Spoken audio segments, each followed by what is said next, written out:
Hello, ladies and gentlemen. It is I, Emily Sophia, here to break down for you guys the penultimate and latest episode of Hannibal. We are on season 3, episode 12. The number of the beast is 666. So, spoiler alert before we dive into the mad thick of things, as I shall be bearing all in this horrifying little review. But first and foremost, I just want to let you guys know that I recently uploaded a big, whopping channel update video, and it's actually very fun and filled with important information if you follow my channel. And as of the time of filming this, the date is August 23rd. It is the premiere date for Season 1, Episode 1 of Fear the Walking Dead. I'm going to be reviewing that tonight. And I will be gone in Italy for a couple weeks, so I'm going to be missing one of those episodes, but will return once I'm back and up on my feet again. Also watch that video because I have an important collaborative mission for you guys. So check that out. There's a link in the description. So yada yada, bada bing, bada boom. We've got business to get down to, as is the customary situation when it comes to Hannibal. I've said it before, I'm gonna say it again, this is one of, if not the single most brilliant show on TV. I mean, that's pretty much common knowledge at this point. And iTunes, can you please not distract me? I'm in the middle of an important conversation. Anyhow, so I find my belief in the brilliance of this show to be re-solidified with each and every single episode in its own terrifyingly magnificent way. And oh, baby, was that the case with this penultimate episode, as the process of becoming for the Red Dragon has ramped up in a rather unbelievable fashion. Of course, if you guys are familiar with the books and other forms of literature and movies portraying the story, then you knew that somebody was going to get burned inevitably by the fire of the dragon, and that happens in a big way this episode, but not with Freddie Lounds, as is the case with other portrayals, but instead a different Fredster. Of sorts, Frederick Chilton, to be precise, which that move could not have been more brilliant. I knew that the sheer fact that he survived his first near-death experience foretold that he was going to meet an even worse fate somewhere down the line. If you guys remember, of course, in the previous season, he was framed for quite a bit of atrocities himself and triggered to be shot by Miriam Lass. Lots of craziness there. So this fella has come back from the dead a time or two and decided to transcend into an even douchier form than the one in which we first met and found him back in the day. What with becoming a national best-selling author for his retellings of events with Hannibal the Cannibal. So he pretty much capitalizes on this entire experience, and as we learn, Hannibal refutes all of the claims made in his book. And yeah, so we get to watch for the majority of the episode, Frederick is running around like a chicken with his head cut off, and oh boy, he wishes that he could meet that fate. I'm just saying that would be an enviable turn of events compared to what really transpires. And for all of the things that have been difficult to watch, if not totally unwatchable in the show, as far as the grotesque goes, watching the Red Dragon bite his face off, tear his lips from the flesh of his facade, I was not touching that with a 10-foot pole. My hands were before my eyes, my faithful shields from too much mental scarring. I've dealt with and endured a fair bit of stuff with the show, and I like to think myself capable of stomaching certain things, but my tastes are not quite that refined, shall we say. And yeah, we've seen some facial loss occur in other capacities in seasons past, such as season 2 with Mason Verger consuming his own face, thanks to a little bit of prompting from Dr. Lecter. But that was different because of I mean, they had the whole scene just bathed in dark, in shadows, and you could tell what was going on, but it was difficult to actually see it. It was sort of like, beneath the moonlight, blood does appear quite black. It was that sort of situation with Mason. But this, we didn't get to witness the kiss of the dragon the first time as it happened, but got to see it sort of, that scene pieced apart and presented for us in other ways, especially as Will is going through his therapy sessions, quote-unquote therapy sessions, with Bedelia du Maurier, and he is realizing that just as Francis Dollarhide is becoming the dragon and is submitting to the takeover of the beast, so too has Will submitted to the takeover of his inner violence, that righteous violence that in its execution is so far from righteous. And it's really brilliant to witness that. This is actually, I feel, one of the first episodes we've seen in a very long time where Will appears to be slipping and losing control. I mean, we think about when we first met him, of course, and he not only had all of this stuff going on in his head and extreme empathy that allowed him to connect with the acts and mind frames of these killers that he was trying to profile, but he also had a mental brain illness that Hannibal happened to take advantage of. And so this has been a long recovery process for him. And now we see him not only slipping, but he truly is becoming precisely as Hannibal wants. And that's the big overarching theme here. The long and the short of it is, if you play, you pay. I really like the way that Will put that in his first encounter with Bedelia, who seems to kind of put herself above what Hannibal is doing in a way, saying, she's trying to safeguard herself by saying that, oh, he's in no position to eat me. That, I mean, of course he would stop at nothing to actually do so when he wants to, but I guess you give a little positive spin. Bedelia is trying to live in the moment and place herself on that pedestal, but she is indeed one who has participated. And judging by her last face-to-face encounter with Hannibal and certain promises made, well, she's gonna get her just desserts too. And what that's probably gonna look like is that she is going to be just a dessert. Or perhaps, I think that a woman as complex and intriguing as Bedelia certainly warrants a full, 5-course meal. But I wouldn't be the one to break her down that way. I enjoy her as a person for as frightening as she can be. But yeah, so really we get to understand everybody's participatory roles in the atrocities of Hannibal, and witnessing everybody realizing in their own way that while Lecter has been behind glass, he nonetheless possesses each and every string that is attached to their heads. And he is the master of the marionettes, baby. We've seen it before, we've known it to be true, and we will always know it to be true. Hannibal is kind of, to put it in the biblical language that was tapped into in this episode especially, he's sort of made himself the alpha and the omega. He is the beginning and end of all badness. And yet, when it comes to his particular brand of badness, there is no end.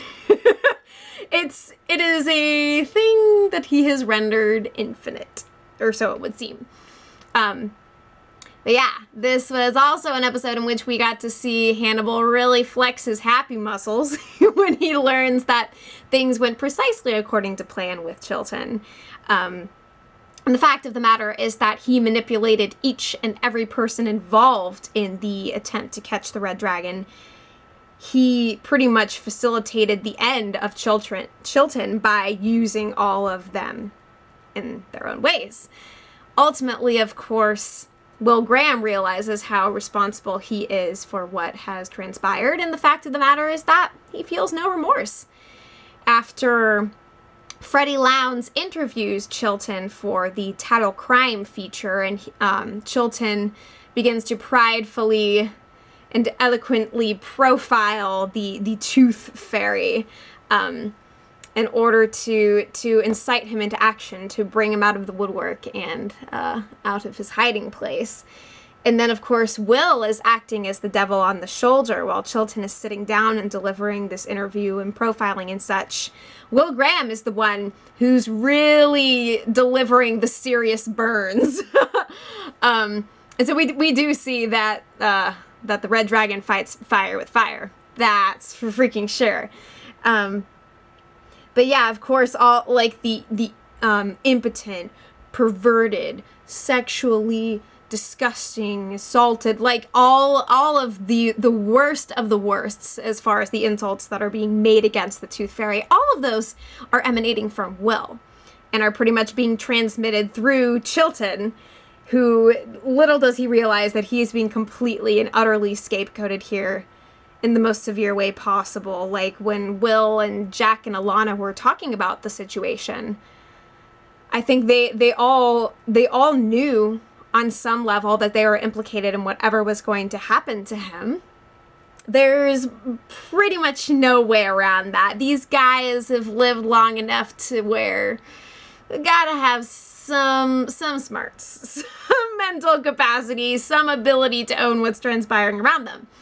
Of course, you'd think the same would be true of Chilton, who has, living some life after death, but instead he has become so haughty. He has become such a despicable and disgusting capitalist in his seedy literary world that, yeah, he really got what was coming to him on so many levels. I don't know about you guys, but I was not riding the remorse train as his life went south, shall we say. I did not feel bad at all. If this show has done anything, it has shown me, number one, of course, that Raul Esparza, I believe is how you pronounce it, that's the actor playing Chilton. He is marvelous beyond belief. Such a master of his craft, and just with every word that he speaks, like this was his episode to shine unlike ever before. And it was beautiful to see him cowering and sniveling. Oh, it was just awful, but it was a necessary awfulness. And I think it's precisely what all of this was leading up to, what with him surfacing at the beginning of the third season and going around trying to get back at Hannibal. And he thinks that he has accomplished that, and was even in the process of writing his next book. What was it, Blood and Chocolate or something? I don't know. So bad.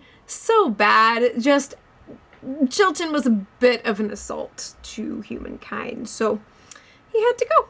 I think Hannibal recognized that, and so did everybody else around him, whether they knew it or not. I think that Will had a lot of reasons to arbor even a certain hatred towards Chilton himself. And indeed, he became a pretty powerful participator in what happened. And so even though he doesn't feel remorse about the way that Chilton was tortured and absolutely stripped apart, stripped from any semblance of humanness, it's not what it is for Will, of course, is realizing just how truly and profoundly broken he is, how he has become someone who he never wanted to be. And yet Hannibal has brought out the best worst in him to accomplish such a deed. And we see, of course, with Will attempting to put forth that maybe Francis Dollarhide can be saved, can be taken from the grasp of the Red Dragon. That's just the part of him that's attempting to fight this inevitability. And man, getting to see Mads Mikkelsen as Hannibal, relishing each and every moment of this. The guy has had his freaking toilet taken away. This is his pure source of entertainment. He surprisingly finds plenty of ways to remain productive in his current situation. And it's just so delightful, and so completely and utterly what keeps the show going and what gives it its momentum is getting to see the way that Hannibal is 10 miles ahead of the game in every single direction.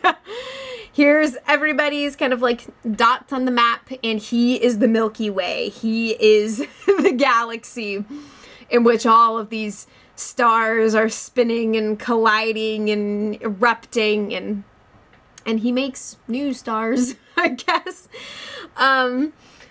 But yeah, man, what a brutal and hilarious episode. I was I can tell that an episode's getting me real good when I'm going hands on the face style, and I was just like digging into my own skin watching.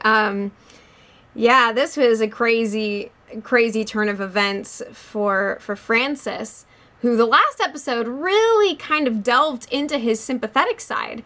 And even in that brief moment where he is about to begin torturing Chilton, he's interrupted by Reba, who arrives with soup and an apology and a new declaration of love. And in fact, she is guilty of liking him. And so we see this moment where Chilton is absolutely frozen, and kind of so are we as the audience in that moment, holding our breath and hoping and praying that nothing will go wrong for the 15 seconds that she's there. Although it certainly seems like anything is possible, because the dragon is coming forth in a way that's quite a bit more prominent than we've ever even seen before. What with the voice and the black pantyhose pulled over the face and the teeth, like it's all coming together. We've had this imagery, we've seen the gory training montages, and now the red dragon is in the ring. He's going for the kill, and he is delivering his ultimatums, his sermons on the mount, his 10 commandments, baby. The dragon speaks, and he shall be heard. And he is, in a big way. But, yeah, it was, I loved the framing of each and every single scene with the dragon and Chilton.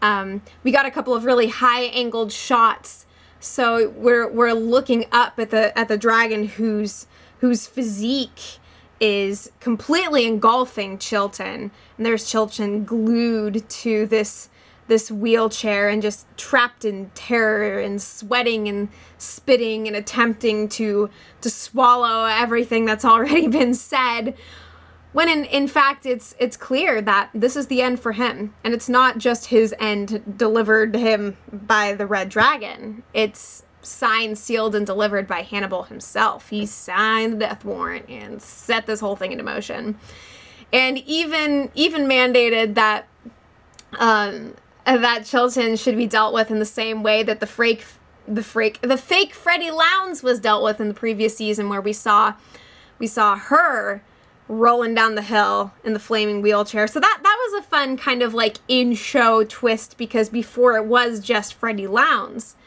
who met that fate. But again, I was kind of saying this before. I'm gonna stress it a second time just because it makes me happy. But yeah, Chilton is so much more of an enemy figure in a world of surrealism and dwelling in the gray. There's not a lot of black and white when it comes to this show. Like, despite all of that, Chilton is just so quintessentially awful and almost in no way sympathetic to the audience. I think the only thing that resonates with us is his hatred for Hannibal, but there is no respect on his part for the man. And I think even all of us who are watching the show, for as much as we can hate Hannibal and his actions, we retain a deep sense of respect for the man, because he's got a style and a grace and an intelligence that is just so provocative and so appealing to us in this world of so many short-sighted people. There's Hannibal making it happen, baby. So you gotta love that. And that's pretty much why any of us are watching the show at this point. Like, if we found nothing appealing about the character of Hannibal, then what is there to tether us to the show? Because it's all about him. Yeah, and so just the way that Hannibal ultimately takes Chilton down, yeah, it's terrifying. Yeah, I can't say that I have an enemy who I would wish that kind of fate upon, but nonetheless, pretty dang satisfying. I think mostly because Chilton, he's not dead, but I still kind of see him as dead at this point, but he doesn't die pretty. And that's what makes it entertaining, is the way that he tries to pull this whole mano a mano thing with Francis, and attempt to say that, like, I want to understand, I want to tell my reader, see, he's making it about himself. He is detracting from the image and the becoming and the being of the dragon. So even as he thinks that he is trying to wipe the breadcrumbs away in the forest and lead himself safely on into his next New York Times bestseller, he is in fact actually leading himself further into the grave, a grave that was dug by a number of major characters on the show. So I think that was pretty great. And the way that Chilton was going around being such a sleazebag to everybody after Hannibal had taken off to Europe and he's visiting everyone on their sick beds. It's just bad. It's just bad. And so it made everything just so much more hilarious. Because, I mean, even like Freddie Lowndes, I don't think that she would have gone down that bad, per se. Like, I don't know. She's not a very upstanding citizen, for sure. But her presence in the show, I don't think warrants that kind of treatment. She's sort of the middle woman. She's communicating things and is sort of more of an intermediary than she is an actual sort of powerful foe. Like Chilton has proven himself to be powerful only in the sense that he's like, I'm so relevant, I do this, I do that. You're gonna die and you're gonna cry about cooked apricots and that's gonna be life. But not so fast. So now the question is, of course, in the finale, who's gonna really bite the dust here?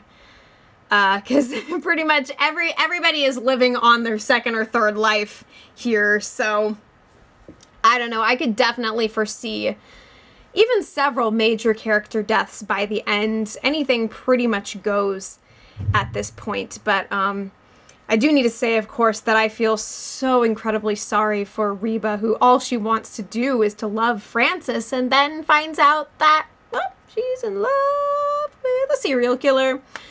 But then again, so is Hannibal, or so is Will. That's another thing that I loved is we have Bedelia in the game to kind of show the romance that's been unfolding between Will and Hannibal this entire time. And that ain't just fan service. I mean, that has been written into the show since the start. Of course, I think that this show has done such a phenomenal job of delineating this complex relationship between these two men.